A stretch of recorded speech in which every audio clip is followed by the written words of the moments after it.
If you need interpretation, we have headsets available in the room. To inaugurate this special occasion, I have the distinct honor to introduce to the stage Mr. Ilan Goldfajn, our president, who will share with us his vision and aspirations for this program.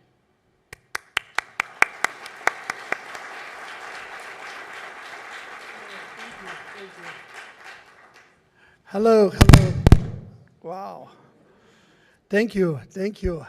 It's a pleasure to be here. Good afternoon. Welcome to the Inter-American Development Bank. Welcome to BID, el Banco de Desarrollo. I'm pleased to host you today for the launch of BID for the Americas, which will be an effort by the entire IDB Group to work closer with the United States government and private sector on our mission and on the unique business and economic opportunities offered by working with countries in Latin America and the Caribbean. In doing this, I'm honored to take the first step here in our headquarters, in the national capital with the United States, our largest non-borrowing member country. I'm especially pleased to do this with some of the most senior public and private sector leaders who work with us every day. I would like to thank Senator Christopher Dodd, Special Presidential Advisor for the Americas. We're going to have a fire chat with him. I would like to thank Deputy Secretary of Commerce Don Grave, that you'll meet soon. I would like to thank Susan Clark, President and CEO of the U.S. Chamber of Commerce, that will also talk to you. To our friends and partners, several private sector, we're going to have a panel, Intel, SBA Communication, Amazon. But in general, I would like to thank all the private sector participants and friends of the IDB that are joining us today. We want to promote for the BID for the Americas business opportunities and closer economic ties. We want to improve development impact, that's important, impact, and give investors and institutions in those countries, in the countries of the region, a unique platform for expanding in the America. Let me share first a bit of background about trade and investment between the US and the region. I have to say that the trade has been very strong, and we want to build on this. Let me give you some numbers. Each year, bilateral trade between the region and the US surpasses $1 trillion in goods and services. So it's $1 trillion trade and relatively balanced. The deficit is $33 billion in favor of Latin America and the Caribbean. 32 billion over 1 trillion. Each year, the US exports over 720 billion worth of goods and services to the region. That supports nearly 2 million jobs. That's about 20% more than the US exports to the European Union and over 3 times what it exports to China.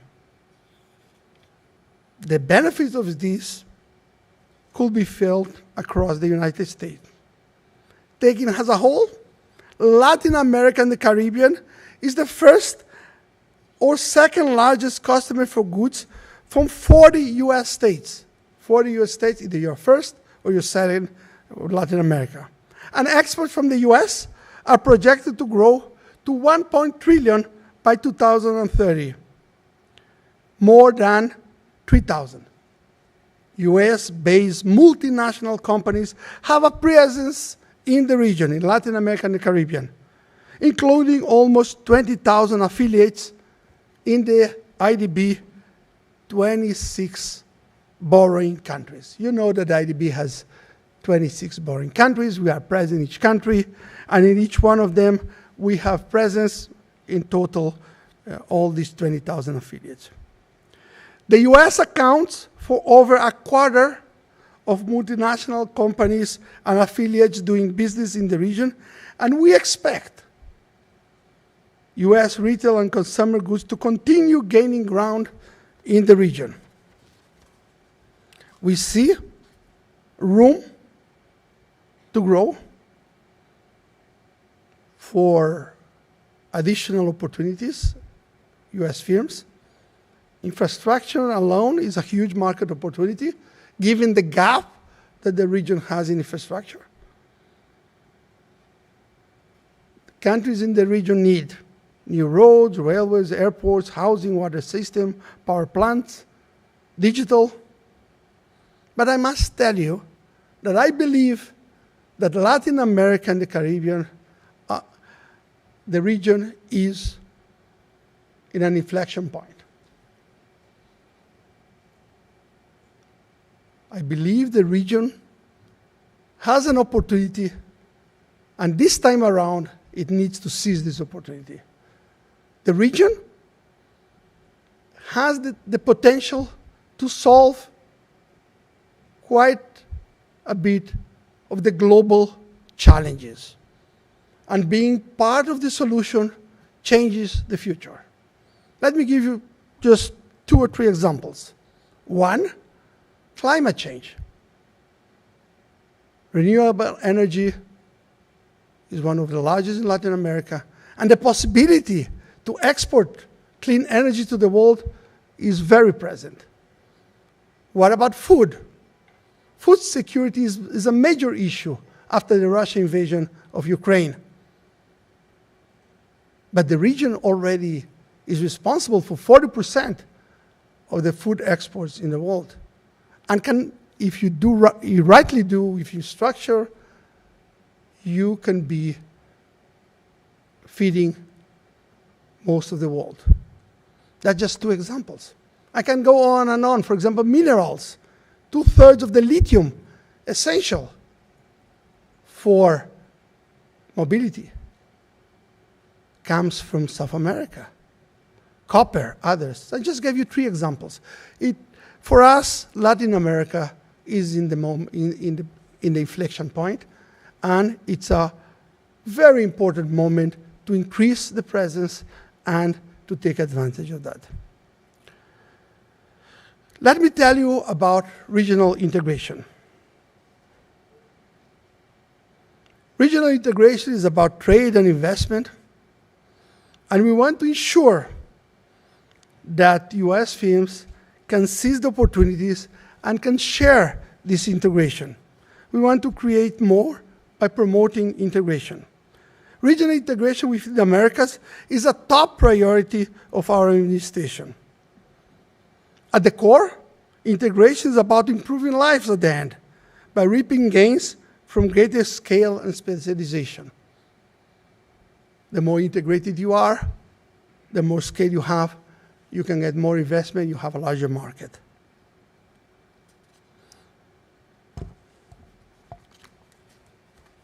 Our focus on regional integration is natural.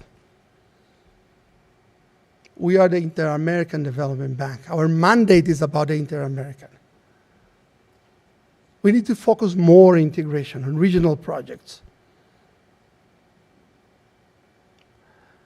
But why regional integration? First, very few anti-cyclical policies can have such a significant impact on economic growth as trade does. IDB studies confirm that the large trade liberalization process that countries of Latin America and the Caribbean experienced between 1990 and 2010 contributed to a 40% growth in the region's per capita GDP. Second, the majority of the countries in the Americas already have the most important precondition for successful integration: a set of shared values embodied by the commitment to democratic governance, human rights, and the protection of the environment. Integration is hard, infrastructure, trade, but it's soft, values also.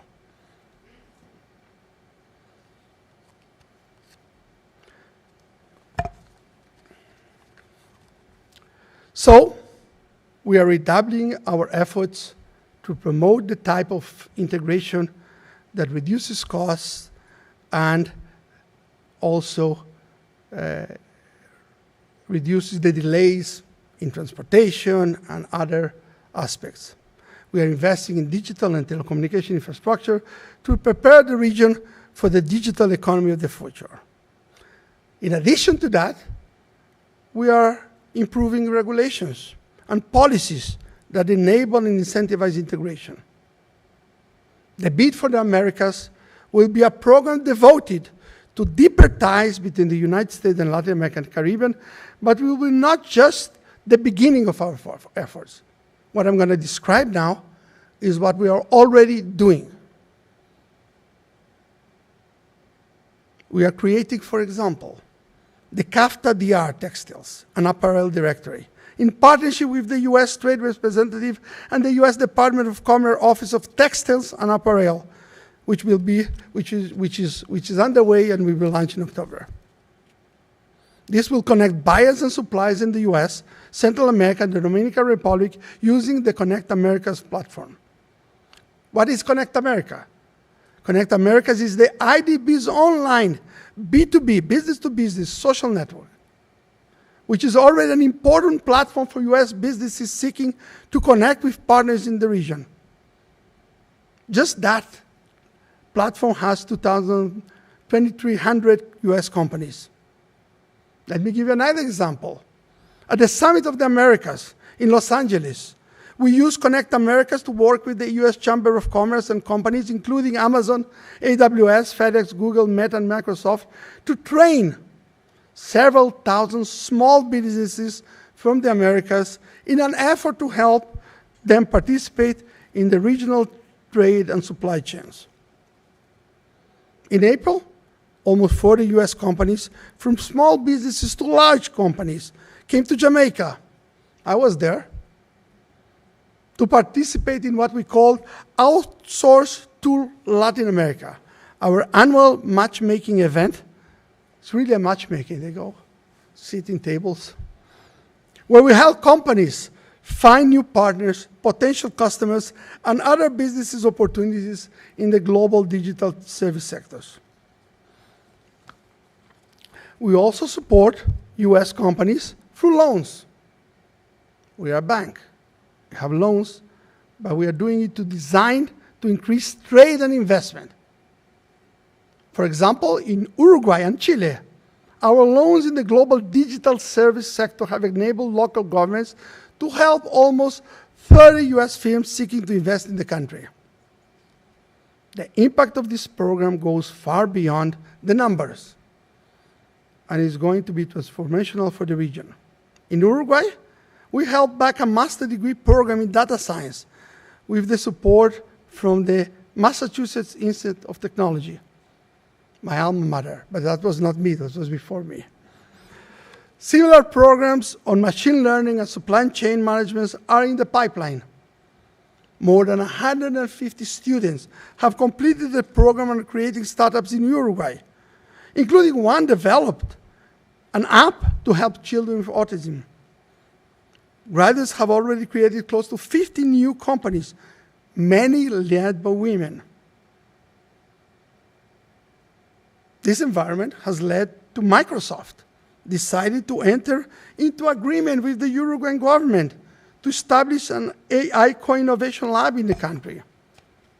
The lab is it's only one of its kind in the region, and similar to those that company has in other places, United States, Germany, China, but it's only in the region in Uruguay. In Colombia, we supported the investment promotion agency, ProColombia, which has provided services to U.S. firms and led to more U.S.-driven businesses and innovation in the country.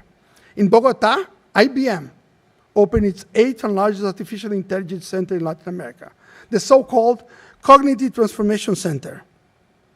Separately, other examples, Disney, Amazon Prime, Apple TV, Netflix, MTV Networks, and Telemundo are developing several dozen audiovisual projects in Colombia, creating over 1,500 jobs.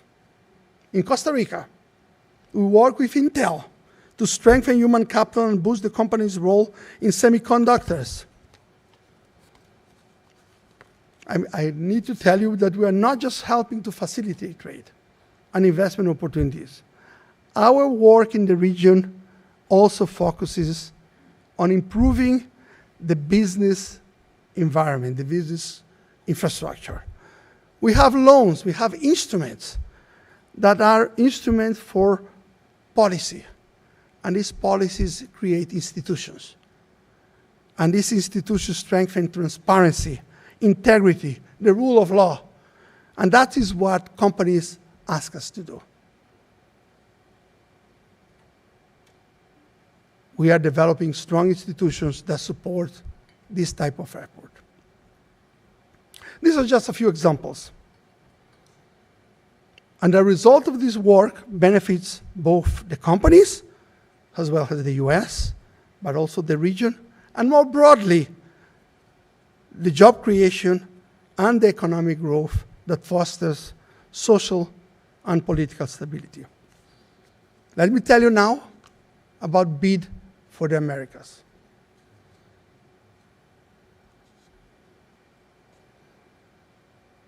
The BID for the Americas will promote additional opportunities, more than I just described, and closer economic ties between the US and the region. It is a well-thought program. We are announcing it after developing. It will have three main pillars of work: procurement, trade and investment, financing. We will work on each pillar to expand opportunities for public and private stakeholders. First in the US, but then we'll expand to other member countries, other non-borrowing, but why not to other investments, even in the borrowing countries. Let me start with the procurement. Tenders tied to IDB operation afford a huge opportunity for US companies to expand their businesses in Latin America and the Caribbean. Every year, the bank finances over $13 billion worth of projects in the region. That creates up to 30,000 contracts for companies and individuals that are worth over $40 billion yearly. You want to know how the US ranked? It ranked second, just behind Spain. Among non-borrowing members, countries, non-regional countries, that have participated in tenders over the last 8 years. But there's clearly room for growth. For example, in infrastructure, which has been largely untapped by US firms. US companies have the highest success rates. That's the paradox. When they participate in IDB finance tenders, they win bids, like the bid for the America. They win bids for 61% of the contracts. Yes, these bids are often contracts with smaller amounts, like $1 million sometimes. That's because US companies don't often bid for the largest infrastructure projects. We want to change this. And we will work proactively to raise awareness of these procurement opportunities among US companies. Our efforts in infrastructure also focus on helping countries in the region invest in projects that are planned, designed, constructed, operated, and decommissioned in a manner that ensures sustainability over the entire life of the project, not just approval, the entire life. We want to focus on quality infrastructure. We want to make sure that the infrastructure in Latin America and the Caribbean has both dimensions of price and quality. We need to push for quality too, because when you don't have quality, the price is higher, much higher of the cycle of the project. So here at the IDB, we will be pushing for more quality in addition to the lower price. We will be launching will be called US LAC Bidding Learning Center. What does it mean? That we will be we will be we're giving information about all ongoing procurement processes funded by IDB through the region, as well as education material designed to increase the likelihood of success of companies when they bid for the IDB-funded public procurement in Latin America. We're going to provide the information that sometimes, because of the asymmetry of information, you don't have. That's about procurement. Second, trade and investment. We are redoubling efforts to expand opportunities. We will work to ensure that companies participate in face-to-face and virtual business matchmaking events, like the ones we mentioned in Jamaica. We're going to work with the U.S. Chamber of Commerce, and you're going to hear them, and its federation of thousands of local chambers of commerce to help disseminate opportunities and help connect businesses, especially in U.S. Hispanic communities. After all, these communities made the U.S. the second largest Spanish-speaking country in the world. We will also launch a new U.S. LAC online business community to highlight purchasing and selling announcements for U.S. firms interested in the region. Finally, we will launch through Connect Americas, which is our platform, a new matchmaking mechanism to connect angel, venture capital, and private equity investors with investment opportunities in the region, with a particular focus on startups and SMEs. Third, financing. We'll organize investment forums on state-level roadshows with co-financing partners and investment, relevant financial institutions, and relevant U.S. government institutions to promote investment opportunities in potential future IDB and IDB Invest bond issues. We will be fostering innovative investment opportunities with also innovative instruments. Debt for nature swaps, blue bonds, social bonds, sustainability-linked bonds, disaster clause instruments. They're all instruments that IDB has been at the forefront. And we are actually leading the MDB world in terms of financial innovation. Why don't use them here to foster more investment? The IDB Invest, our private hand of the IDB groups, dedicated to the private sector, already finances over $9 billion of private sector projects. And the IDB Lab focuses on servicing early-stage entrepreneurial innovation. Both will make special effort to reach U.S. companies, U.S.-based entrepreneurs interested in expanding to Latin America and the Caribbean. As I mentioned, the Latin American Caribbean is at the crossroads and has a huge opportunity. If we bring investment, we can also benefit the region, the investors, and the U.S. The entire IDB group will work ambitiously on these fronts. But I want to highlight two very important mechanisms to increase collaboration, cross-cutting. So I mentioned three: procurement, trade, and investment financing. But we will promote partnerships and policy advocacy. In terms of partnerships, we have our Office of Outreach and Partnerships that will develop new opportunities with other partners, like the DFC, the Exim Bank, USAID, Small Business Administration, the Department of Commerce, and the U.S. Trade Development Agency. That's a priority for us, partner.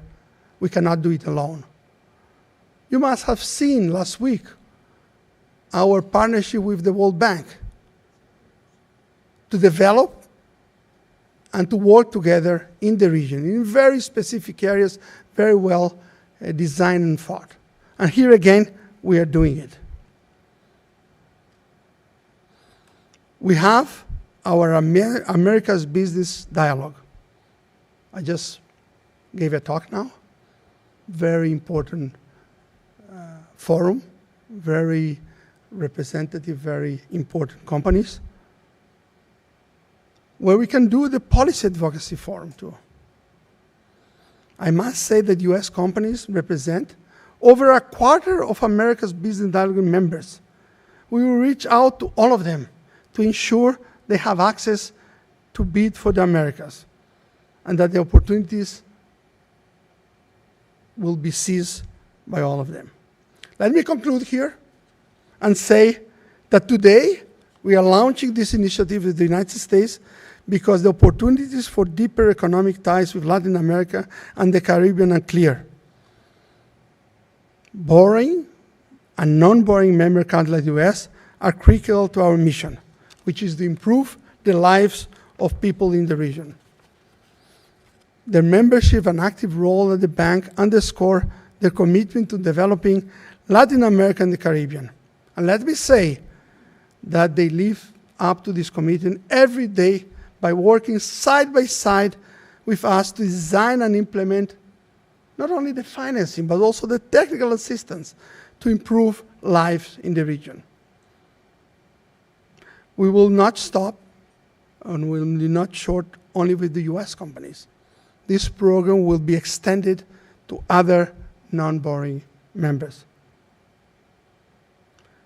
I believe we are writing a new chapter in the bank's history by creating and promoting these opportunities. As I mentioned earlier, I believe this will not only boost the interest of investors in the region, but help us better achieve our mission of improving lives in Latin America and the Caribbean.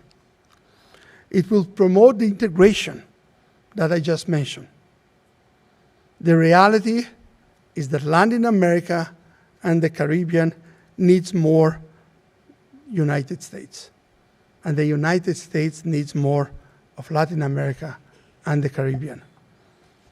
The time is now to make a bid for the Americas and invest in our region. Its role in helping address our most pressing global challenges like biodiversity, climate change, and food security offers an invaluable opportunity to seize. I'm very pleased, again, to launch this program today, and I'm especially happy to see you all here, many US partners and allies of the IDB of Latin America and the Caribbean. I'm counting on your support to help us reach our goals. We are your Banco Interamericano de Desarrollo. We are your bid.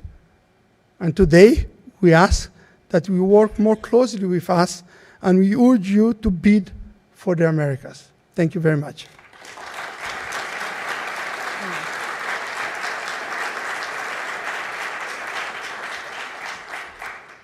Thank you, President. Gracias, presidente Goldfajn. Muchas gracias por haber compartido todas estas oportunidades emocionantes de inversión en las empresas de América Latina y el Caribe. En este momento tenemos el privilegio de presentar a nuestros ponentes principales para este evento. Susan Clark es presidenta y directora ejecutiva de la Cámara de Comercio de Estados Unidos, la asociación empresarial más importante que representa a las empresas de todos los tamaños en todos los sectores de la economía, y un socio de larga data del BID. Les pido que se unan a nuestros aplausos para recibir a la señora Clark. Well, thank you very much, and thank you, President Goldfajn, for hosting this really important event. On behalf of the U.S. Chamber of Commerce, we appreciate your leadership and partnership in support of the business community. We are really proud to work with the IDB to deliver growth and opportunity across the hemisphere. And I'm delighted to be here today to celebrate the next phase of that partnership, the launch of the Bid for the Americas program. And if you look at the caliber of the individuals that are here, from academia, from think tanks, from government, it shows that there is broad support from key stakeholders for this program, and rightly so.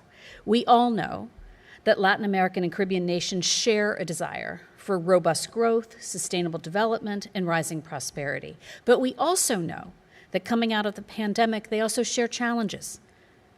We're seeing many economies across the Americas continue to confront low growth, ballooning debt, high inflation, poverty, food insecurity, to name just a few. And we see this as a moment of opportunity, a chance for the free enterprise system to demonstrate once again why it is the single most powerful driver of human progress and economic growth in history. At the Chamber, we know what private sector investment means to a country.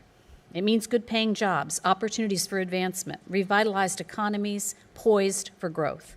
And we know that when American businesses trade and invest in other countries, they bring our values with them, values such as freedom and democracy, transparency, and rule of law. We appreciate the IDB's commitment to expanding its core values through this new initiative. And together, we can continue to foster the virtuous cycle of free enterprise and democracy across Latin America and the Caribbean. This starts with increasing American businesses' presence in the region.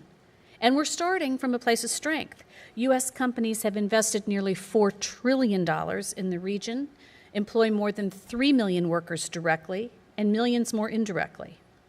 American investment is particularly strong in value-added, innovative, and globally competitive sectors. In other words, U.S. companies are not just investing in Latin America and the Caribbean to acquire commodities or to get access to natural resources, unlike the region's commercial ties with some other countries. These companies, American companies, want to invest in the region's future. We know we have more work to do. U.S. investment in Europe is 5 times larger than in Latin America and the Caribbean. We're encouraged that trade is a key pillar of Bid for the Americas because trade is one of the most critical ways American businesses help countries around the world build a more prosperous future. We know trade is the beating heart of job creation and economic growth. It's a ladder for working families seeking good jobs, higher wages, and better living standards. And it means a way for people to solve problems, to serve people, and to strengthen society around the globe. It's why the U.S. Chamber has long pushed for strengthening trade relationships across the Americas, and we're seeing progress. The U.S. is the top trading partner for more than 2/3 of the region's countries. U.S. trade across the Americas totals nearly $2 trillion every year. And our trade is robust, it's sophisticated, it's mutually beneficial. It's a winner's circle of citizens, communities, companies, countries. We know that the benefit of trade is huge, and we know it can grow. Bid for the Americas will boost trade by educating investors and exporters and fostering new partnerships throughout the region. For countries across Latin America and the Caribbean, it will bring the promise of increased American investment and ingenuity and provide an alternative to unfair trade practices and corrosive capital that had plagued the region. That means more competitive bids for government procurement, expanded access to best-in-class goods and services, better value for taxpayers, and increased transparency across the procurement process. And for American businesses large and small, this initiative offers trusted financing and greater visibility into a significant market with vast untapped potential, particularly for small and medium-sized enterprises, which face more barriers to entry in global markets. This really is an historic opportunity. As the world's leading source of development financing for Latin America and the Caribbean, the IDB can help turn opportunity into reality for the companies who want to invest. In 2021 alone, the IDB and its private sector arm, IDB Invest, achieved a record of over $23 billion in new financing approvals, commitments, and private sector mobilizations. We agree with President Goldfajn that there is potential to grow these figures, and the U.S. Chamber is eager to do our part in bringing more businesses to the table. As the world's largest business organization and network, the Chamber represents businesses of every size and every sector across the American economy. Our network of more than 1,500 state and local chambers across the U.S. will serve as a great platform for the bank to tout the benefits of BID in communities across the country. And in the region, the IDB has no more effective ally than our Association of American Chambers of Commerce of Latin America and the Caribbean, or ACLA. The 23 American chambers that comprise ACLA collectively represent 20,000 member companies and account for an estimated 80% of current U.S. investment in the region. We're looking forward to taking this initiative on the road, both in the U.S. and across the Americas. We want to engage these partners and spur private sector investment in two-way trade across the region. I think maybe most importantly, we're in a position to succeed. The IDB and the Chamber have a long history. We know how to work together to advance public-private partnerships in the region. More than a decade ago, in close collaboration with many of the associations and businesses represented here, we were proud to help establish the Americas Business Dialogue. This private sector-led initiative facilitated by the IDB has helped promote sustainable economic growth and development across the region. Thanks to the leadership and partnership of Fabrizio Aperti and the IDB's Integration and Trade team, the Americas Business Dialogue has leveraged the expertise of the private sector and provided actionable recommendations to governments across the region. Of course, collaboration between the Chamber and the IDB is on display every 3 years for the Summit of the Americas. We were honored to host the CEO Summit in Los Angeles last year in partnership with the Department of State. And many of the discussions that we held during that event hold true today as we launch Bid for the Americas. Our region can be a leader in food and energy security, a premier destination for investment and travel, and a model for democracy, human rights, rule of law, and the prosperity that flows from each. We know, we're all here today because we know that strengthening private sector ties through increased trade and investment, that's where this all starts. And that work advances today with the launch of Bid for the Americas. This initiative has the potential to help businesses deliver solutions to the greatest challenges confronting our region and to create a defining partnership to serve as an example for the world in the years to come. I'm excited about what the future holds and the important work that we can do together. Thank you.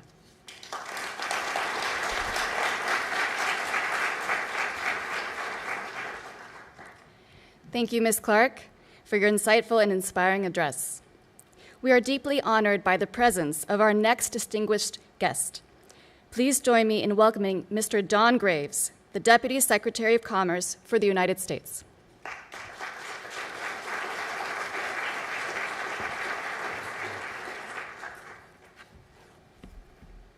Well, thank you for that introduction. Hello, everyone. I am so pleased to be here at IDB. I'd like to thank President Goldfajn for the invitation to attend today's launch of the Bid for Americas program. I applaud his leadership, his efforts to evolve the bank, making it a center of knowledge, expertise, and innovation, including on the most pressing issues that face the region: climate change, social issues, and sustainable physical and digital infrastructure. All issues that we at the Department of Commerce consider central to our work in the Western Hemisphere and around the world. In particular, I appreciate his approach to working with a broad group of stakeholders, especially the private sector, to ensure the impact of the IDB's programs in partner countries. I'd also like to take this opportunity to thank Special Presidential Advisor Senator Chris Dodd for his leadership in advancing implementation of initiatives launched at the Summit for the Americas, and of course, the alternate U.S. Executive Director here at the IDB, Fabiana Jorge, for her efforts. I'd also like to take this moment to recognize IDB's support for the Americas Business Dialogue, which offers private sector recommendations to the public sector and whose membership includes many U.S. companies. I understand that the ADB recently held its first meeting with President Goldfajn to discuss his vision and how the ADB and IDB can work together while advancing the ABD's policy recommendations in the lead up to the next Summit of the Americas. It heartens me to see the U.S. companies contribute to ADB's vital work, and I look forward to seeing more U.S. companies follow suit. Just last May, in my role, I traveled to Brazil leading a trade delegation to meet with business leaders and public officials about how we can better align our country's trade priorities and open up new lines of economic dialogue. With me was a diverse set of over 50 U.S. businesses hailing from 21 different states and Puerto Rico. On that visit, I heard time and time again what's now a common sentiment from across our partners in Latin America and the Caribbean. Countries want more choices from the private sector, more choices for quality goods and services, more choice for commercial, for business-to-business partnerships that offer access to innovative ecosystems, trusted capital, and transparent financing. More choices for commercial partners, big and small, that prioritize the development of local talent. And for these reasons, many view U.S. businesses as partners of choice that can do more, especially in sectors that will drive the region's economic transformation and sustainable development in the years to come, such as clean energy, digital economy, health, and climate-smart agriculture. For their part, U.S. companies are ready and able to partner. They want to better understand early and often, including through projects financed by the IDB and other development banks. They'd like to see continued efforts to improve the commercial enabling environment in partner countries, something I know that is central to the IDB and its efforts. That's why I believe programs like Bid for the Americas are so crucial, because they help ensure that U.S. businesses are able to compete and to contribute to the development goals of IDB partner countries. Indeed, our commercial liaison team is working with the U.S. Treasury and the U.S. Alternate Executive Director's Office here at the IDB and other MDBs, and is focused on engaging the U.S. business community, including small and medium-sized enterprises, on opportunities to compete for IDB finance projects, which rely on transparent and rules-based procurement policies. More broadly, we at the Commerce Department are leveraging our network of U.S. and overseas offices to promote greater participation by U.S. companies in projects around the world, including MDB finance projects. Our International Trade Administration works tirelessly to connect U.S. companies with business opportunities around the world through our U.S. and Foreign Commercial Service, a global network of experienced trade professionals in more than 100 U.S. cities and 80 countries around the world. In the past 3 years alone, we've facilitated somewhere in the range of $314 billion with a B in U.S. exports and inward investment, resulting in over 1.3 million U.S. jobs. And there's a whole lot more that we can do in partnership with countries in the region and institutions like the IDB. In my view, this is at the heart of the Biden administration's initiatives, such as the Partnership for Global Infrastructure Investment and the America's Partnership for Economic Prosperity. Put simply, to leverage the strength of our private sector to offer partnering countries high-quality, transparent alternatives to financing, goods, to services, to help meet their economic development needs. Again, I want to congratulate President Goldfajn and the entire IDB Group for this new program. We at the Department of Commerce understand just how transformational this program will be in bringing into full focus the breadth of our economic opportunities across our region. I'm excited to work together, and I anticipate the partnership growing even more fulsome as you take this program on the road directly to companies. Thank you very much.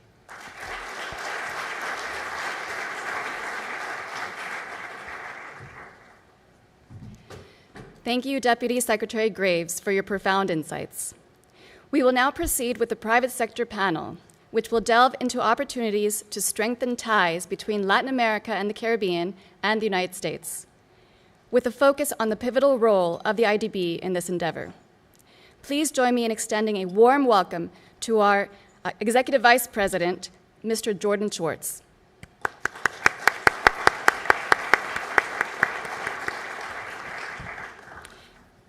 And also to our panelists, Maria Alexandra Vélez, Senior Director of the Government and Regulatory Affairs of the SBA Communications.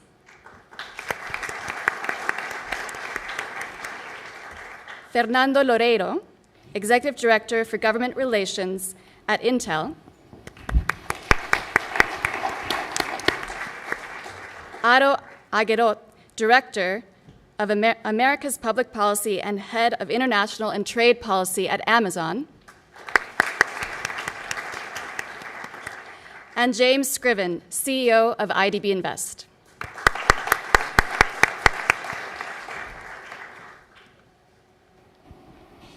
I think if my microphone is working, we are ready to go.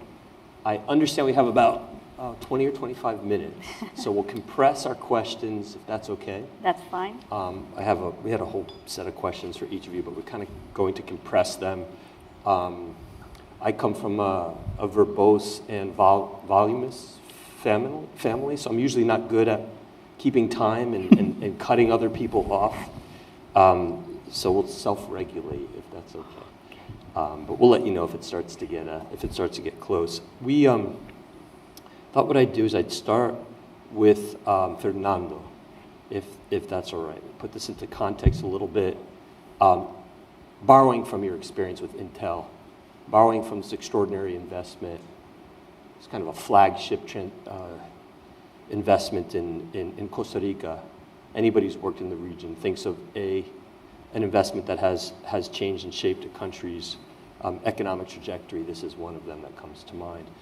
In the context of trade investment, perhaps, Fernando, you can lead us off and give us a sense of what specific sectors within Latin America and the Caribbean region you see as having the greatest potential for growth and for partnership from Intel's perspective, from the semiconductor industry, or however you want to approach that question of growth and partnership. And secondly, interestingly, the president made reference to it. Intel has a history of investing in education and skills development. Could you give us a sense of how you see collaborations, particularly with the IDB Group, can enhance initiatives aimed at nurturing local talent in the tech sector and prepare the workforce for the digital future? Sure. First, thank you so much. It's a privilege to be here. Thanks for the invitation. And I think that two data points, I think it's important to situate what we are doing in the semiconductor industry. If you think about 3 decades ago, the early 90s, 80% of the total production of semiconductors was done in the US and the EU, in the Western Hemisphere, and 20% of that was Asia. 3 decades after, is exactly the opposite. 80% of the global production is in Asia, and 20% only in the US and the EU. So in our view, there is a need to rebalance the global supply chain in semiconductor. And it means that it's not that we will just move out from Asia, but just it means that we will invest more in the Western Hemisphere. And it started, right? There's a lot of investments announced, and not only from Intel, but many other semiconductors companies. The US CHIPS Act is part of that. The EU CHIPS Act is part of that. The concept of a nearshoring, friendshoring, this brings this opportunity, I believe, to the region. And this means that it's really a short period of time. Right? We have 4 or 5 years really to make sure that we seize this opportunity, as President Goldfajn mentioned it, in the region. When we put these new manufacturing companies or plants, it will need a lot more of a design, research and development. You need more packaging, assembly and test. You need more minerals. And this, a lot of things, they are not existing in the Western Hemisphere. And Latin America can be a source of this, a lot, right? From the minerals, as mentioned before, not only for vehicles, but also for semiconductors, up to logistics hubs, up to being a source of a talent. And then we'll be back to the second part of your question. The second data point I think it's important is to look into the future, right? The projection for the semiconductor in 2030 is to reach a $1 trillion market. So it's a large.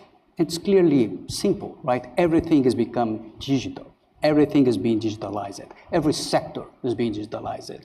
So this, back to the region, again, it's a great opportunity. Although we are improving connectivity in Latin America, we are advancing in some of the digital agenda in many countries in the region, but it's still a lack, a lot. So we need a lot to do to make sure that we have a digital hub, a solid infrastructure in the region to attract more of this investment. So the data point that we need to move, right? And many companies are doing this, evaluating where to put my new a part of my operations to make sure that I have a rebalance of my supply chain.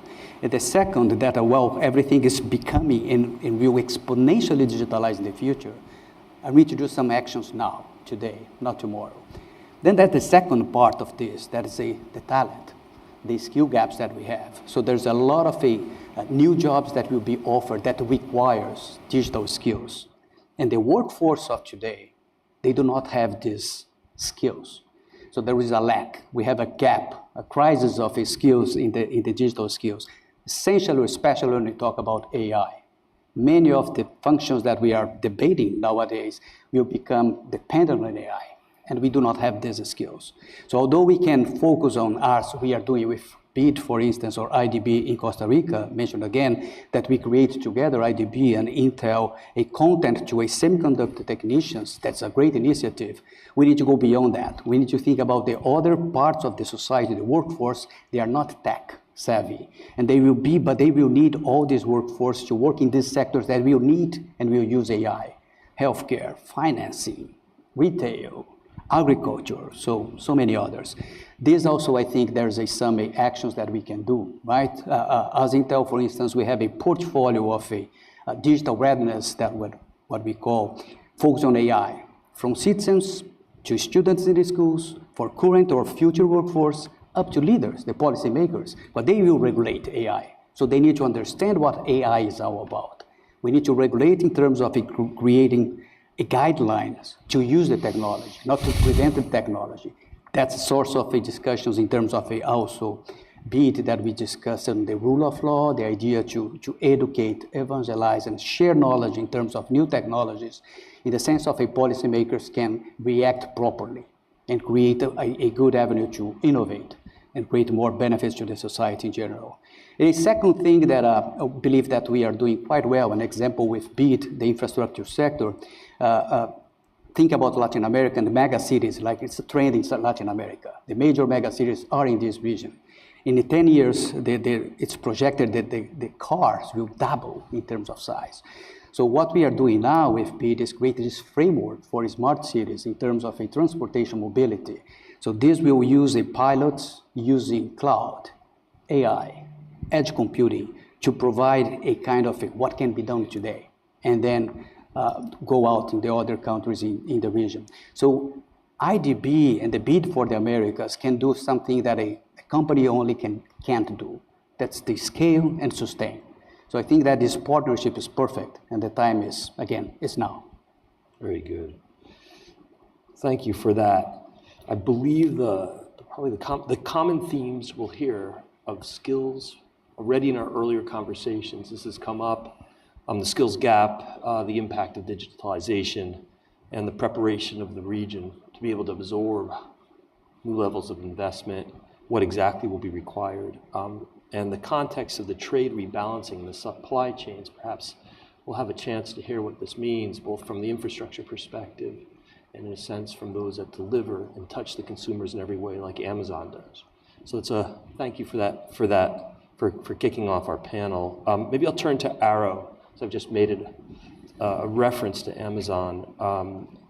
Amazon's played a transformative role in global commerce.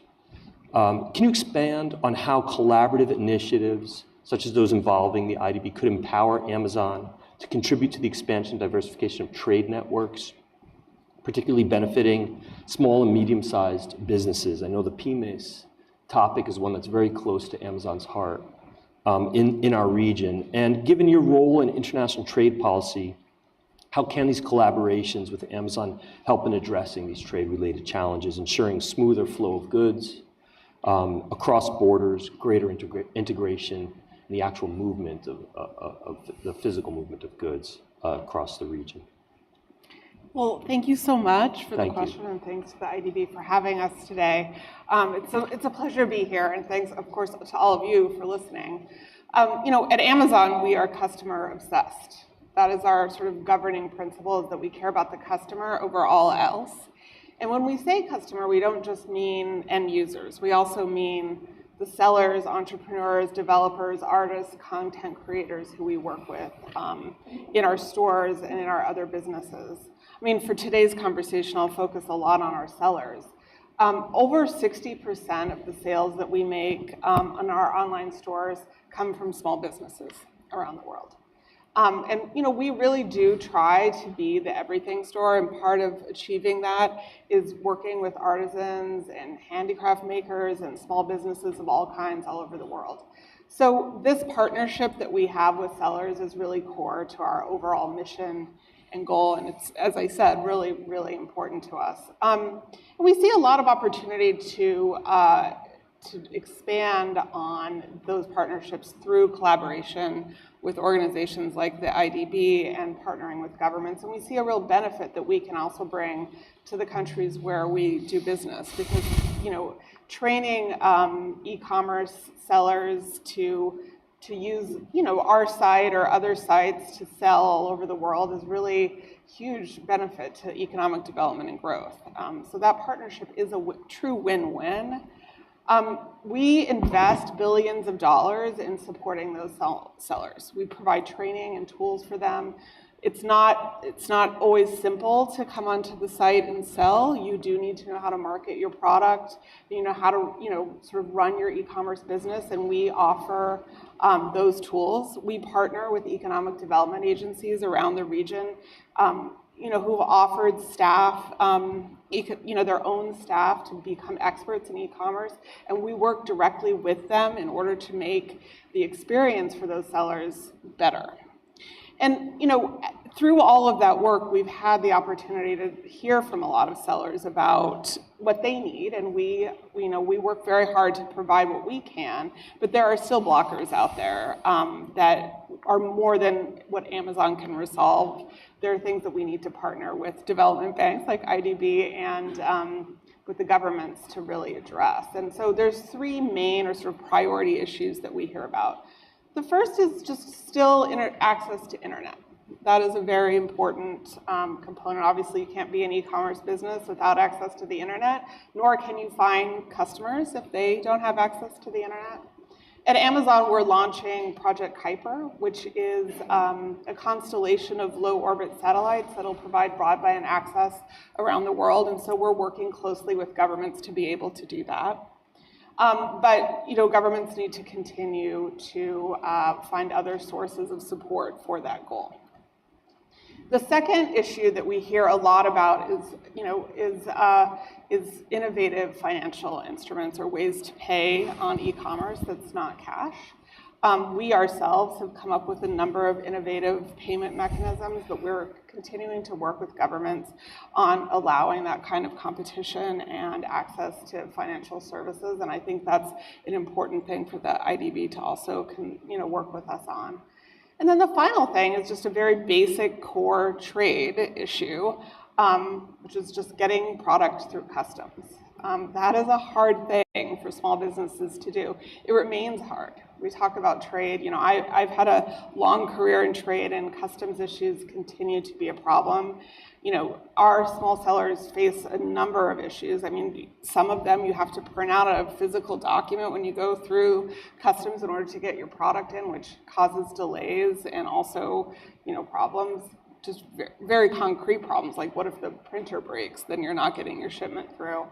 To other things like you can't get a tax ID in a normal amount of time. Customs regulations tend to change quickly without advance notice. Those kinds of issues, I think, really hold the region back from becoming the kind of e-commerce hub that they want to be, because there's so much potential for intra-region trade and e-commerce selling. There would be minimal barriers. There's not a strong language barrier. There's a lot of opportunity there, but the fact that it's not easy to get your products from country to country continues to be a very significant blocker for small business, and I think a real opportunity for companies like Amazon and governments and the IDB to work together to resolve. Fantastic. Thank you for that. And a challenge in a sense. We're talking now about connectivity and integration and the role of technology and the physical movement of goods that at the end of the day is required for our consumers and for our growth. Maria Alexandra, SBA Communications plays a vital role in connectivity infrastructure. Can you give us a sense of how platforms such as Bid for the Americas program could foster partnerships between SBA Communications and local governments to expand digital infrastructure, close this connectivity gap, and drive economic growth in the region? Thank you very much. Happy to be here in very good company, because what they do, I enable. Our company and our industry enables. We are in the business of shared wireless infrastructure. And that business model is essential to expand connectivity. In July, the Inter-American Development Bank published a study that, through research, found the need for investment to close the digital gap requires $125 billion. That's 16% more than we are investing today to get to 98% coverage for 4G, among others. Connectivity is critical for the growth of Latin America. It's critical for the Amazons, the Intels, and the creativity of this region to really leapfrog in terms of inclusive prosperity. And the Inter-American Development Bank has been, for our industry and for the telecommunications industry, a great partner. In the case of shared infrastructure through research, proof of concept, but also through compiling best regulatory practices. This industry started in the US and moved to Latin America about 15 years ago. And it's still not very well known, and that creates challenges, particularly at the local level. What we do is build infrastructure, and we require permitting. If you are sitting in Brazil, where Fernando comes from, we have to deal with 5,000 municipalities. That means 5,000 different ways in doing permitting. When you have a community that needs connectivity, and an operator comes and tells us we need a site, we cannot wait 2 months or 3 months to bring connectivity, though that's one of the main problems that we face. And the bank has been, again, critical for us. So it's a great way for us to connect with government officials through training, understanding, technical cooperation. We think the bank has played and will continue to play a critical role for us in bringing together, during the pandemic, for example, the BEST initiative, a platform by the bank, allow regulators, ministries of communications, and the private sector of the telecommunications industry to come together and understand what was needed to accelerate digital connectivity, because it was very needed. So I think Bid for the Americas is going to be essential for an industry like the telecommunications industry, and particularly the wireless infrastructure industry, to continue supporting connectivity, but it's also going to allow us to really foster the type of inclusive connectivity, meaningful connectivity that our region needs. Fantastic. And you mentioned permitting and the atomization of permitting when you're dependent upon municipal services. Are there any other regulatory challenges that you'd like to raise that you see either specifically for the telecom tower industry or more generally for interconnectivity for trade that you think an institution such as the IDB should be helping you to address? One of the things that I always say is that infrastructure is long-term. We really need rule of law. And permitting faces corruption, for example. So I think a lot of the programs that the Inter-American Development Bank, not only in terms of procurement, but also in terms of bringing digital government, is going to lower the friction and allow for more transparency. But I really want to emphasize how critical it is, because we are all used to the national governments, right? When we go to the local level, the challenges are really exponential in many ways. Lack of technical understanding, corruption attempts, etc. So I think the bank, in the case of our industry, really plays a critical role of compiling and promoting those best regulatory practices that will allow an industry like ours to succeed and to invest for the long term. Very good, very helpful. James, you touch all of these industries in one way or another through IDB Invest, the primary partners for direct investment in Latin America and the Caribbean, and a growing partner at that. Perhaps you can help us bring some of this together. Since you were formed 7 years ago, IDB Invest was formed 7 years ago, the organization has become one of the leading partners of choice for private investment. How do you envision the future for IDB Invest and its role in the region, and how can US-based companies be a part of this? Thanks, Jordan. It's a real pleasure to be here, and and joined by a distinguished panel. First of all, I would say that we heard in this panel and previous speakers, including our president, refer to the opportunities of investing in Latin America and the Caribbean, either on human capital, on natural resources, time differences. There are a number of areas that one can throw upon to entice and convince people to invest in Latin America. Reality is, and I remember traveling in Europe once in one of the countries that had some investments into the region, used the following word: Latin America is not for beginners. They had lost their shirt investing in Latin America. So institutions like us were created to foster foreign direct investment in the region. And I'd like to use what Arrow said 3 ways. For those of you who are only meeting Ilan, everything is in 3s. So I'll start with 3. 1, why the IDB Group is important to partner with all of you to invest in Latin America. Then I'll go into why IDB Invest, and then I'll go into why now. Why the group? Many of you are either limiting how much you're investing in the region or are not even investing in the region. And the reasons why you're not doing is because there are barriers or risks, real risk or perceived risks. And as a group, and not only the private sector, but more importantly, the public sector, in its way of engaging with governments and working through regulations, policy, transparency, and a number of areas, help reduce that risk, creating an enabling environment for the private sector to invest. Second, why us? IDB Invest is a private sector arm of the IDB Group, and we do help channel investments into the region by a series of instruments and products that we have. The first one, knowledge. We have people and expertise in the 26 countries that we've invested in. We have, also importantly, a wide range of product expertise and sector expertise.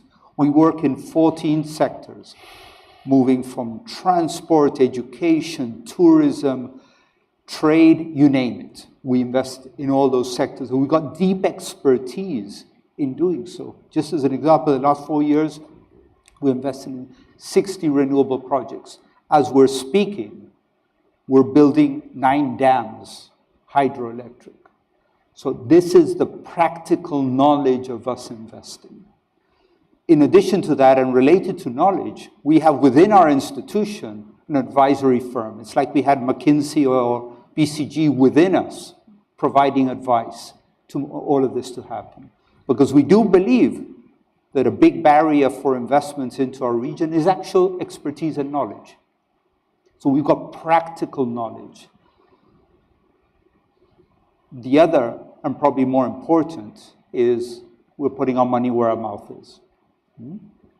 We're a bank that has the flexibility to be able to operate in a wide range of products, investing equity, investing in subordinated debt, guarantees, a wide range of products to incentivize and bring foreign directments into the region. And one of those products, and has been an enormous impediment for foreign direct investment, is the risk of local currency.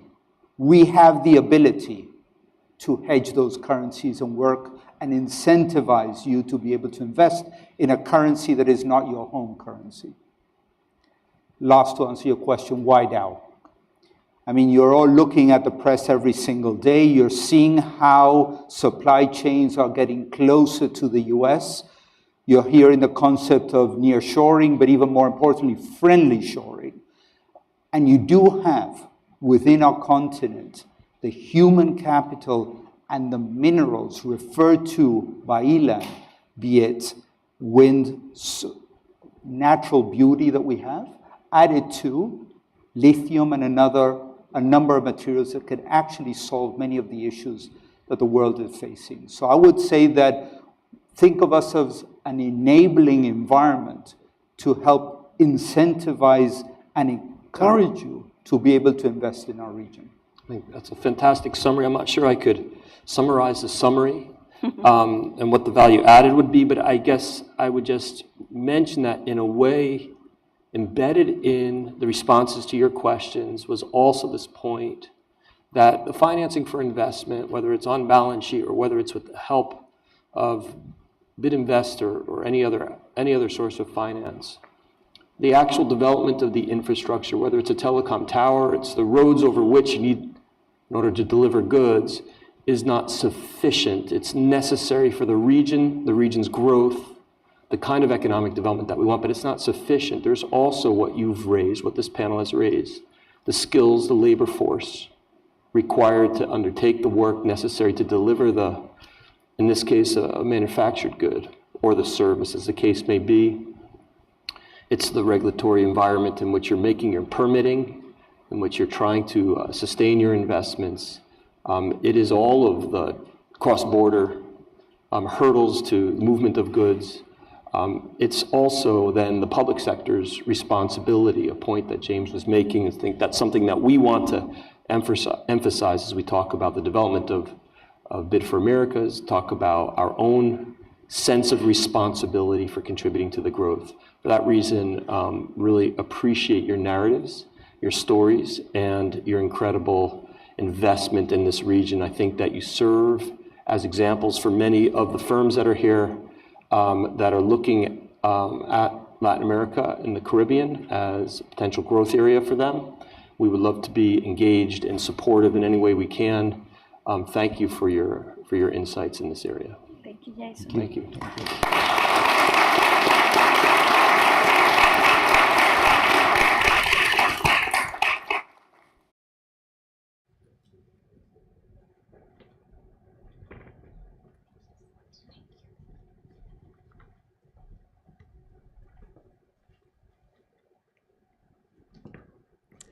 Thank you to our distinguished panelist and moderator for this enlightening conversation.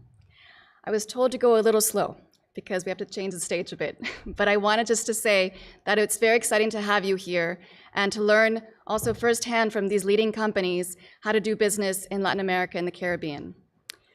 So as we draw the launch event to a close, we have a truly special fireside chat coming up. President Ilan Goldfajn will be joined by an esteemed guest, Senator Christopher Dodd, Special Presidential Advisor for the Americas.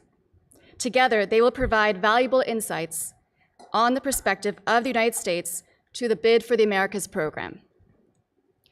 Please join me in welcoming both to the stage.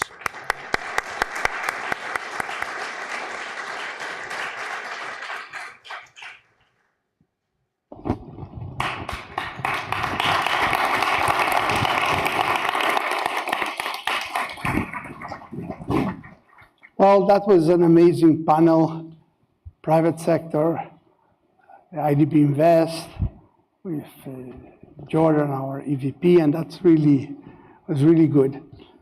But I'm very pleased to conclude our launch of Bid for the Americas by having here Senator Christopher Dodd.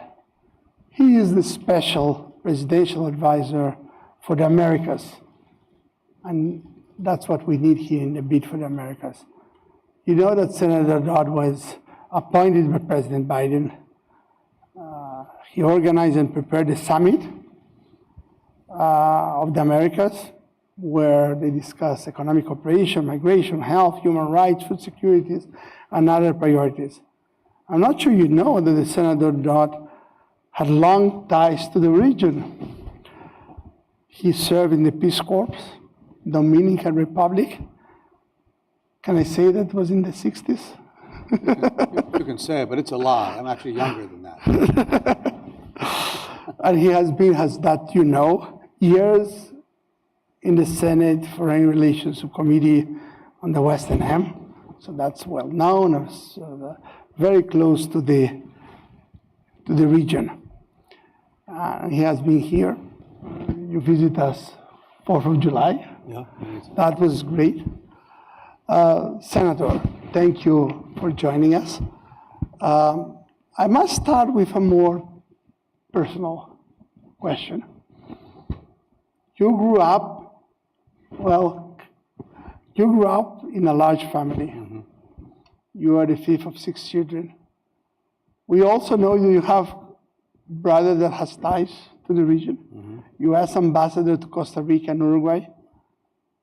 So tell us, how is it to negotiate and integrate 6 siblings, 6 children?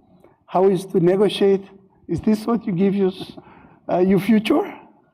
And what happened to us later?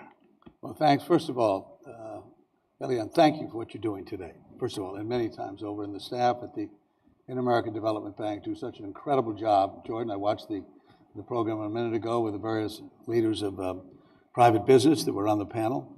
And Ilan, it's a pleasure to work with you, work with the bank, to have had today the guests you've had, but more importantly, over the years, going back some 64 years to 1959, the IDB and its history and its contribution to the West. So I'd be remiss in starting any discussion here not to point out how important the IDB has been historically in the Americas, how important it's been to the United States, and thank you for your leadership. Thank you for being here. I count it one of the fortunate things that's happened over the last number of months, that we have a lot of institutions coming together. Yes. Not by some grand design. A lot of it just sort of happened, but coincidences in history can be very beneficial, and I think we have one, so thank you for what you're doing. I grew up, as you point out, the fifth of 6 children, so not much. I was lucky there were school pictures of me. If any of you are from big families, everyone, the first children get a lot of pictures, a lot of photographs they can for years talk about. When you get to be the 5th or the 6th child, you're lucky that they even remember you at all. And I was talking the other day, I just dropped my 2 daughters off at college, and we went down, of course, the older one, and we moved. We had bureaus and rugs and everything else to move her in, and the second one the same. I was thinking, my daughters asked me, what happened when you moved into college? And I said, well, the 5th child, 2 of my brothers took me to college. I'll never forget it. We walked into the room. There were 2 other roommates in my college. And their mothers were there, their aunts were there, their sisters were there. They were putting shelf paper in the drawers. They had hangers. I didn't have anything. I mean, I was alone with my 2 brothers. And they looked at me. They put the trunk down, the bag down. They said, you know, it's a nice day. We're going to go to the beach, so it's nice to see you, and left, all alone in the room. And so I could tell you being the 5th child. But I'll tell you, it's interesting. I was thinking about them because I've lost 2 of my siblings. So there are 4 of us remaining. You mentioned my older brother, Tom. Tom developed the earliest interest in the Americas in the family. We're Irish Catholic families. There's no Hispanic heritage, per se, in my family, although the Irish have had a long history in Latin America. My grandmother was named Helena O'Higgins. So you can imagine in Chile, I can get a lot of things done if they were done. But my brother Tom at Georgetown University, where he was a student, took his junior year abroad, which is very uncommon in the 1950s for students to do that, not like today. And he went to the University of Barcelona, where he spent a year, and came back, had a deep interest in the Americas. Then my other brothers came down, and all of them studied in Mexico at one time or another, different times than each other, but studied there. I have a sister who was blind from birth, my sister Carolyn, who's a remarkable woman. She's well in her late 80s today, but she helped revive the Montessori system of teaching with a group of 8 other women at the Whitby School in Greenwich, Connecticut in the 1950s. And it became a popular form of an early childhood development. And she taught in these schools. She ran a couple of them. Here she was legally blind. But she spent a year in Mexico in some of the poorer barrios of Mexico City, developed a fungal and an eye infection, lost her only good eye, but had an incredible experience there and came back and used that experience in the inner city of Hartford, Connecticut, where she then took Montessori techniques and applied them in inner city public education. My mother, Mary Grace, developed a strong interest in the Americas. She went to the University of Valencia. When all of us were grown, she went off one summer and spent the summer at the university in Spain. and then decided she was going to really learn Spanish. So I'm going to drop names here now. Forgive me for doing so. But my mother and Lady Bird Johnson were very close friends. And so the two of them decided to take Spanish together. And so they come to our house one week, and then the next week, when Johnson was vice president, no, he was president, went to the White House. And I'd walk in the house as a student in high school, and I could hear that pidgin Spanish of Lady Bird, my mother, learning Spanish and the thing. But I admired their tenacity and their determination as older women with grown children to be engaged. So by choice, when I applied for the Peace Corps, and thank you for mentioning the Dominican Republic, I didn't know that you could be more specific in where you'd like to serve. And so when I applied in the 1960s, 1966, I said I'll go anywhere in Latin America, Asia, or Africa, pretty much the world. And so I was sent to the Dominican Republic. That's where they sent me. And I'm thankful to this day that they did. I've maintained on a weekly basis some of the wonderful people who changed my life.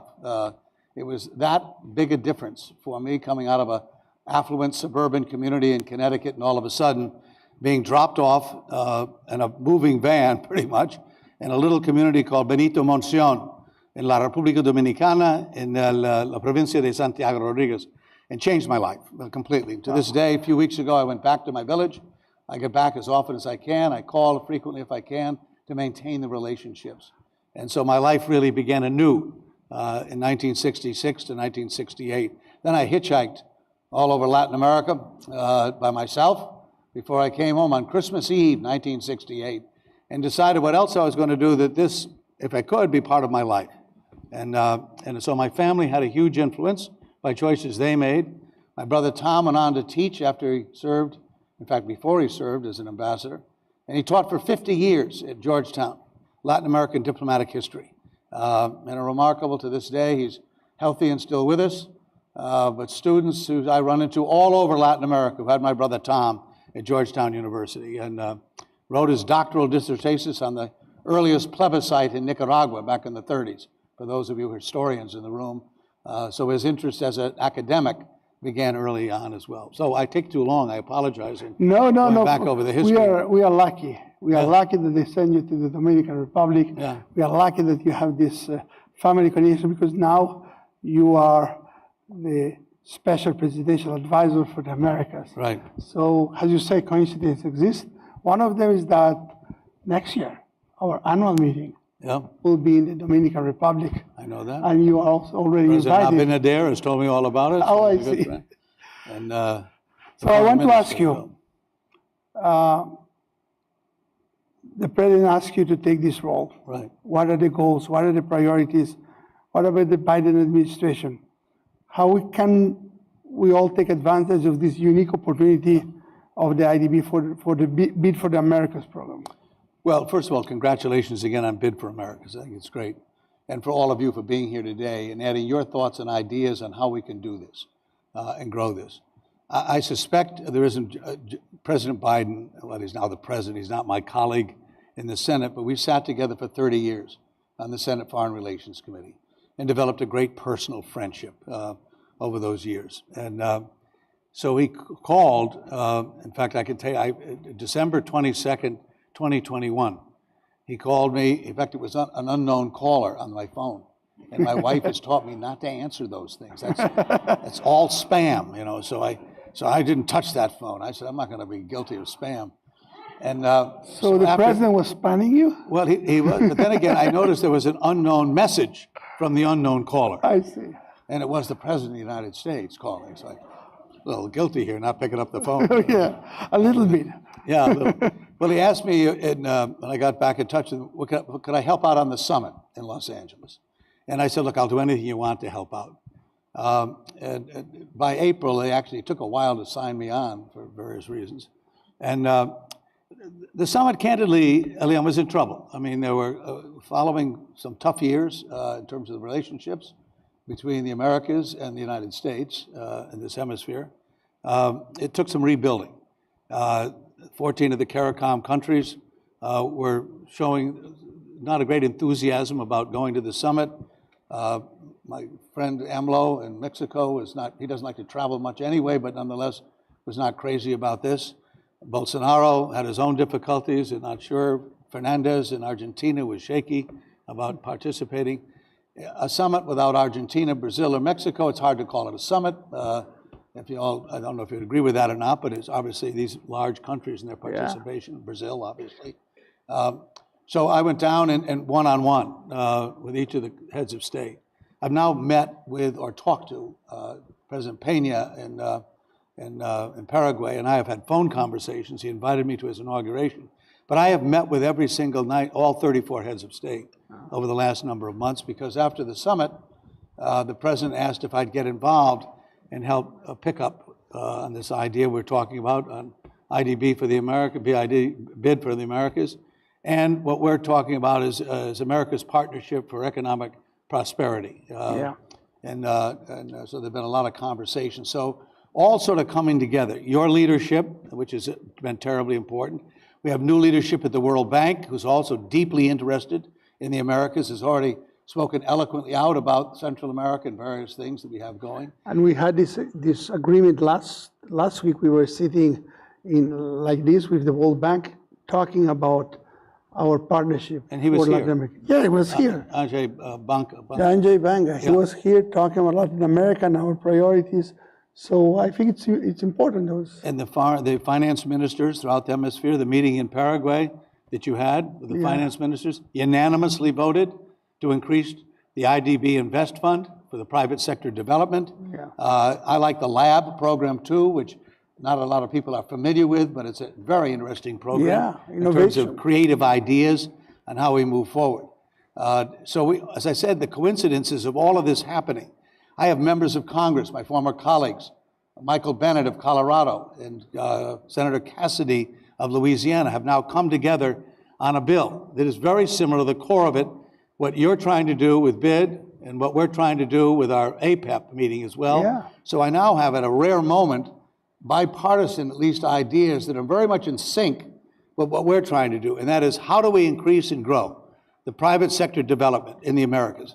How do we convince businesses, and while we're deeply there in many ways, how do we convince people this is a smart choice to make for both all the individuals, for Latin America, for the United States, and for the world for that matter? Because I happen to believe very strongly that the Americas are undervalued and have been for a long, long, long time here.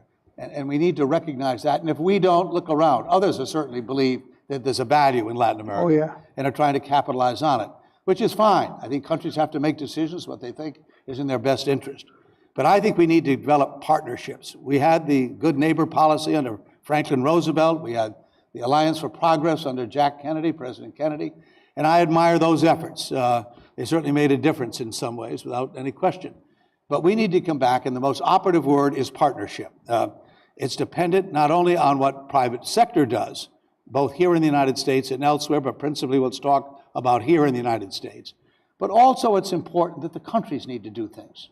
We need to have a continuity of policies that people can identify with and watch. There needs to be a sense of transparency on governance that is reliable as well. And we need to trust the supply chains, relationships, that people can count on those supply chains, how important they are for business. Those are just three things that we need to have people step up and say, we can really work. And we need to do it together. All the issues that we're talking about, whether it's climate change, economic growth, job creation, you go down the list, no one single country, not even Brazil, Mr. President, can do this alone, as important as it is. If you try and do this country by country by country, it won't work. You've got to have regional economic integration. And that's what we're trying to do, to convince countries that it isn't a question of you solving climate change on your own. We admire the things that many countries are trying to do, but if you're serious about this, it's going to require cooperation and partnerships. And the United States needs to act like a partner. And so our APEP meeting, which will be coming up later this fall, at least with a group of countries that have already had experiences with free trade agreements where they've worked, but the idea was initially that that would also grow into regional economic relationships. It hasn't done that. I mean, a little bit in Mercosur, it's somewhat. There's some efforts in Central America, obviously, the vice president on a program down there that's generated $4.2 billion from private sector in the United States for some growth that many countries have been able to take advantage of. But we need to do more. And so I'm a great advocate of this. I try to remind people and audiences that will listen The Americas represent about 20% of the land mass of the planet, about 12% of the world's population, a small percentage. And yet we lead in so many things. 33% of all the food the world eats comes from the Americas. The quantities of minerals, rare minerals and others, from lithium and zinc and copper and so forth, are incredibly plentiful. There are tremendous reserves of oil and gas. President Ali of Guyana may end up turning in the next 10 years maybe the wealthiest country in the world with the reserves that have been discovered there outside of Guyana on the ocean floors. And you go down that list, 50% of the world's forests are in the Western Hemisphere. Issue after issue, not to mention the human resources that we have, talented people, great universities around. We need to start talking about that ourselves and how we can market this notion. We've increased our investment in Latin America and the United States by 186% from 2021 to 2022. Of the 20 free trade agreements in the world, 12 of them are in the Americas, globally speaking. So there's a tremendous opportunity already that people have seen. We just need to listen to you. What do you need? And how can we market this effectively so we can convince countries, as we've been both with Bid for the Americas and for the Americas Partnership for Economic Prosperity, as Biden announced in Los Angeles. It's not terribly different from APEC, where you're going to have a meeting coming up with countries like Mexico and Chile and Ecuador and whatever other countries that along the Pacific coastline. I don't know whether Peru's involved, and Colombia, I think they are as well. It's not exactly alike, and there are differences, but the concept is very much the similar one. So I apologize, the long answer to your question. No, but I'm excited about this. I'm excited about what you're doing at the bank. I'm excited about President Biden. I should have started there. And let me just share this with you. I've known him a long time. He's no longer my colleague. He's the President of the United States. We've had more bilateral meetings that he has hosted in the Oval Office. And he does it well. And in his interest in the Americas, he's very honest about it. When we sat together in the Senate of the United States, his interest was arms control, was interest in Europe, the Balkans, and so forth. He used to teasingly say, in fact, he did it the other day, which I appreciate, he makes some humor, but I don't necessarily want to be the subject of the humor. He says, I get asked all the time, what was my view on Latin America for 30 years in the Senate? He said, I just did everything Dodd wanted me to do. I said, don't say that. That's a terrible thing. He means it in a joke in a sense, but he went down about 20 different times as vice president because President Obama asked him to, and he developed a great affection and interest in the Americas. I wouldn't be sitting here today, we wouldn't be doing this if I didn't have an American president that was deeply committed to this. And there's competition for his time globally, as you can well imagine, competition for ideas with his own staff and others that have different priorities than this one. But I can't tell you, and I can tell you honestly and directly, he does a terrific job. He has bilateral meetings, and not with the Oval Office filled with people. He spent an hour and a half with President Lula alone, the two of them. He did it with Petro. He did it the other day with Chavez from Costa Rica. In fact, it was wonderful. Here's Costa Rica, in a wonderful country. There are more Americans living in Costa Rica than Costa Ricans living in America. And that's what the future can look like in many ways. But he sat there with a different view on migration, huh? Yeah, reverse migration. People are going. But he said to President Chavez, he treated him, and he was. It's equal. He's a country of 5 million people, and yet he treated him exactly as a fellow head of state in the Oval Office for that hour and a half we spent talking about how we can move forward. And so he's got a lot more set up in the coming weeks and months, and wants to meet as many as he can to make a difference about how we can work together. As he said to President Chavez, it's no longer about me working for you or you working for me. It's working with each other to try and improve the quality of life for people who live in this hemisphere, to create opportunities. The world depends, and will depend even more so, on what we do in the Americas. And certainly the idea of promoting job creation. Nothing does more to treat with the other overall problems. You give a person a decent job or an opportunity of economic well-being, and if you eliminate fear, the thing, people don't leave their country. My great-grandparents didn't leave Ireland because they wanted to. They left because they had to. They had no other choice on the matter. And I had listened to the stories growing up about my grandparents. When they arrived, one of my grandmothers was 13 when she left. They gave her a wake the night before she left in the 19th century. So when she walked out of the door the following morning, she was never to be heard from or seen again in her life. And she went with a 15-year-old that she had married, and they had 9 children. My grandparents was the youngest of that crowd that grew up. But that's what they had to do, because they felt both religiously, economically, and so forth, they could not stay. And so they left. Today it's different, obviously, but nonetheless, those are the kind of decisions. If we can put people to work and give them a chance of hope about what they need for their families to grow, and eliminate fear for people, that when they walk out the door, their life is not in jeopardy here. Those 2 items alone, we can make a huge difference. If you ask me today, do I really think this might work? I don't know. It may not, but you got to try, and important. And talking about trying, yeah. I think we have businesses here. Yeah. And they're asking themselves, why now? What is the difference? Yeah. And I can tell you what I've said before. I think the region, Latin America and the Caribbean, is an inflection point. Yeah. You mentioned feeding the world. Yeah. This is what you have in Latin America. Climate, clean energy, minerals, the innovation, the capacity, the talent there. All there. I think now is where the global challenges are increasing. Yeah.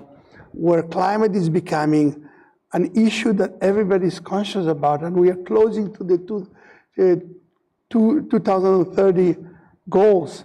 And at the same time, you're hearing leaders that want to integrate the Americas. We have several efforts, you mentioned a few of them.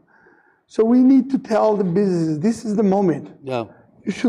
Countries should not miss the opportunities, but businesses should not miss them either. Yeah. So the Bid for the Americas, the program you work, is for us to offer the alternatives and the possibilities to come. So I would like just for you to close talking to the businesses. Yeah. Why is it now the moment to integrate, to come to Latin America and the Caribbean to work together with us? Well, we could spend the next 2 or 3 days just talking about what we need to do together to make this happen. But I think it's important to understand that, first of all, I'm old enough to remember. I'm going to go down 2 days to Chile, and I'm going to spend 2 or 3 days as a dinner on Sunday night, and Monday, next week on Monday, there is a ceremony. It's the 50th anniversary of the coup in Chile. And President Biden said we thought it would be a good thing for the United States to be represented at that, to express a sense of solidarity with human rights. I still have hanging in my house in Connecticut a wonderful blanket woven together by Las Madres de los Desaparecidos that wove the bags together during the time and voted no on the plebiscite that happened, of course, sometime after that. I'm excited about what happened in the election in Guatemala here. And I hope there's a chance for this new popularly elected president, and apparently in a free and fair election, can survive, because the tendency could be different. So that needs to happen. But you know, if you look in Brazil and Argentina, the juntas, the military, and various other countries, El Salvador, Nicaragua, Colombia, get on that long list, it's different. Now, it's not perfect, but democracy is alive and well in this hemisphere. Obviously, there are places that are not alive and well. But overall, of the 34 countries we've been talking about, there's hope. Is it perfect? No. But it's a lot better than it was not that many years ago for people. And so our obligation, in a way, is to try and keep growing that. Yeah. What I'm about to say to you, I must have said 1,000 times when I was a senator for 30 years. And I used to say it to my colleagues.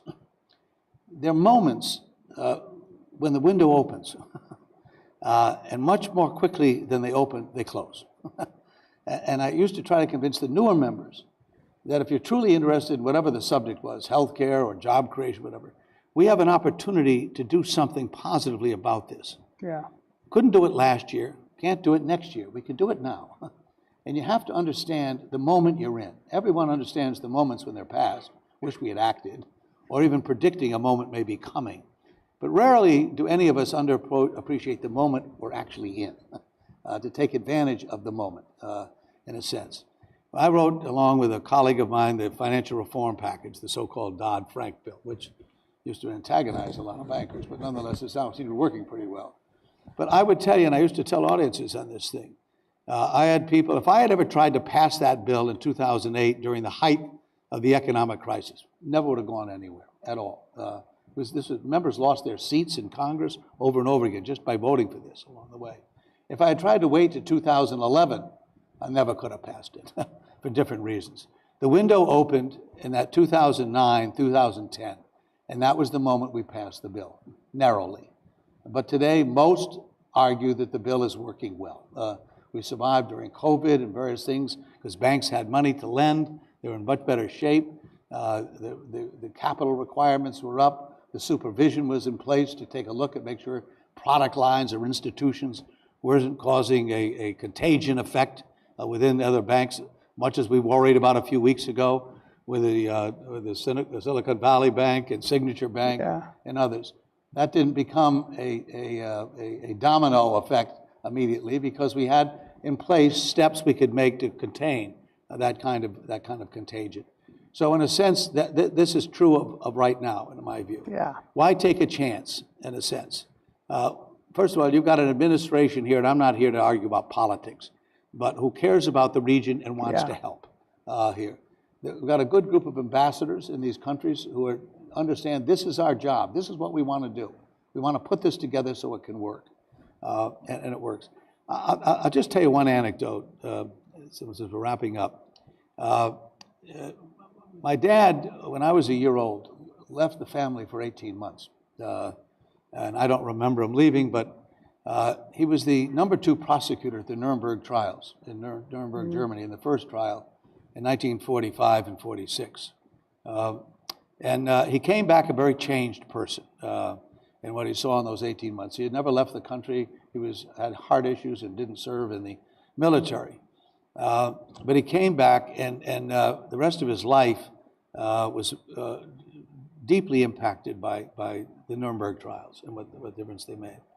He wrote my mother every single day, 400 letters between June of 1945 and the fall of 1946. I only discovered the letters in the 1990s. My sister had them, and I heard about them, but I didn't know much about them. And so my sister gave me them, and I read through them all. I published them, by the way, in the 1990s. I called Letters from Nuremberg. And a lot of it's just mundane chit-chat and so forth. But each letter is 8, 10, 12 pages. He wrote every night. But he was a very changed man by the June of 1946 than he was in June of 45.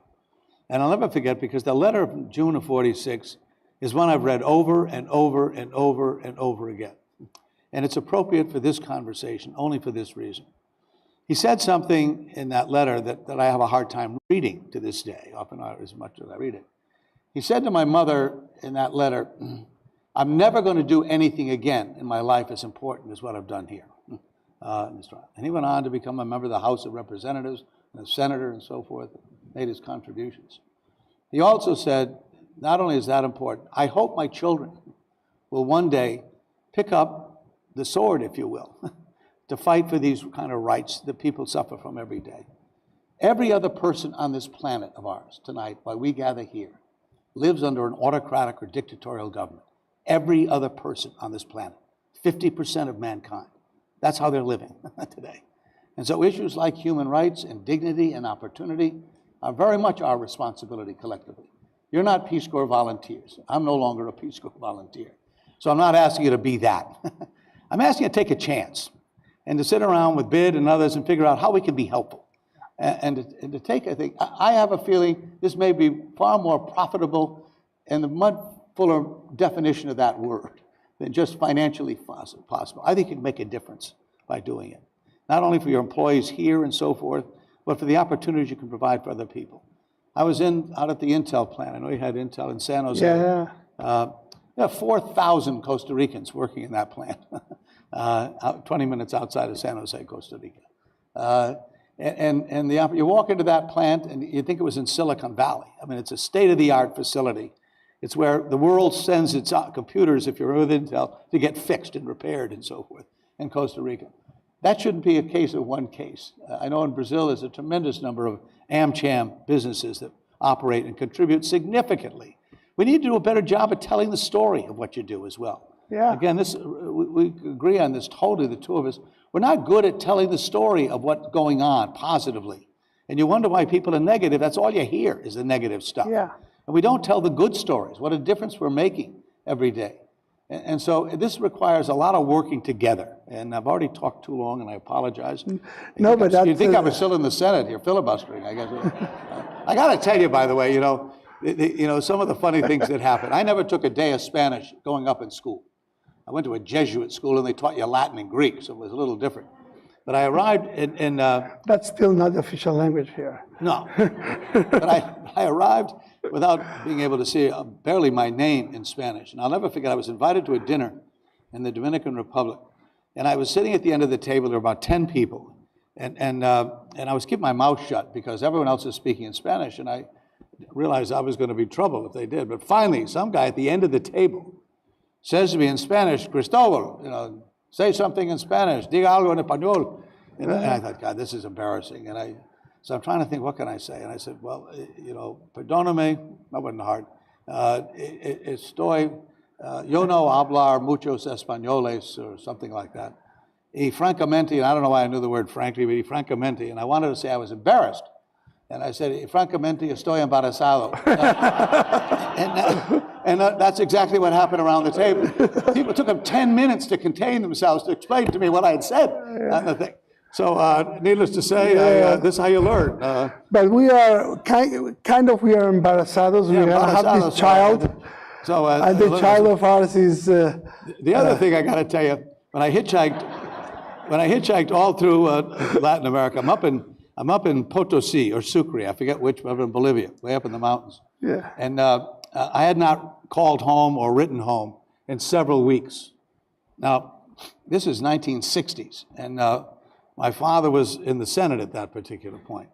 And I'm sitting in a little tienda up there in Cusco or Sucre, whichever of two towns, I can't remember which one it was, and with a family that had sort of agreed to take me in for a couple of days and let me get familiar with the territory. Beautiful spot, gorgeous, historically so significant. And there was a bang on the door, and they opened the door of this little tienda, and there was a guy with a gun, with the Guardia Nacional, and standing there. And I went, this isn't the kind of environment I thought I wanted to be in. But he's standing there at the door, and he looked over at me, he said, ¿Cómo es su nombre? I said, well, Christopher Cristobal. He goes, llama tu madre, and closed the door and left. How my father did this, I still don't know to this day. He died so young, but this guy found me in Sucre. This is long before the internet or anything else. So here I am sitting up in the mountains of the Andes in a small tienda, and the Guardia Nacional came and banged on the door and told me to call my mother. So you have different experiences along in life. So, Cristobal, we are ending our time here. Unfortunately, that has been not only very important, but very entertaining and very fun to do, which is the way we communicate. Good. We would like to thank you. I think your story on your father, he knew that was the historic moment. And he wrote to you saying this is the moment. I hope you all understand this is the moment now. As Cristobal said, we're not sure, but we should take a risk. Bid for the Americas. Right. Thank you very much. Thank you very much.